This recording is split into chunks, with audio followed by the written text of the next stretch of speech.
For years, we've been trying to get good data on opioid overdoses, specifically how many of them are prescription opioids alone, as opposed to opioids combined with another drug such as alcohol, or illicit opioids manufactured and sold on the black market. Australian nonprofit the Pennington Institute just gave us some good data on what the figures are down under. Each year, they release their annual overdose report, and each year, like the rest of the propaganda pushers, they've demonized pain patients and twisted the facts to exaggerate the dangers of prescription opioids. However, in their 2025 report, which covers calendar year 2023, they had an interesting fact. Totaling the 5-year period from 2019 to 2023 inclusively, they reported that the total number of drug-induced deaths involving pharmaceutical opioids as the sole drug type was, drumroll, 163. Yes, 163. Basically, 33 people a year. In a country of over 27 million people. Come on! That's a rounding error! So Australia is working hard to deny tens of thousands of pain patients access to their medicine in order to save 33 people. In what universe does that make sense? Now, let's see if we can get some sort of basis for comparison here. Therapeutic Goods Administration, basically Australia's version of the FDA, in 2023 placed restrictions on paracetamol, aka acetaminophen, aka Tylenol, to 16 tablets per packet and 2 packets per person, requiring a visit to pharmacies to get greater amounts, because 50 Australians died every year from Tylenol. That includes intentional overdoses among adolescents and young adults. So, once again, people trying to ease their pain were harmed because a completely different group of people were overdosing. To a total of 50 people. Let me figure this out. Officially, 26.7 million people in Australia in 2023, so the percentage of people dying from Tylenol was 0.002%. Not 0.2%, 0.002%. I didn't get my hundreds messed up there. So that would also make the people dying from prescription opioids as 0.0012%.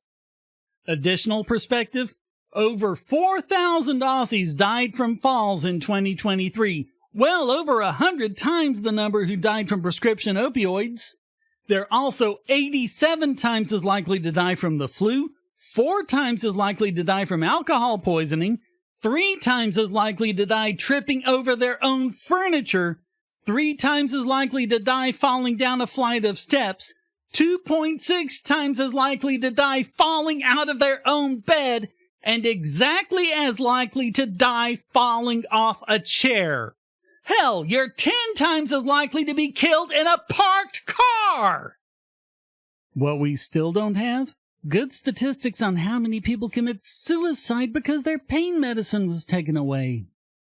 The bottom line is, the Australian data shows quite clearly that prescription opioids are safer than Tylenol, and in fact safer than things like owning furniture you can trip over.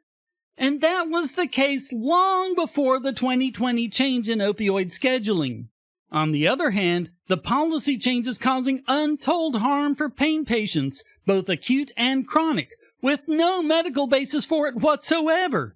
And I personally have no doubt that it will be a similar story in the US, Europe, or anywhere else if only someone were to collect the statistics.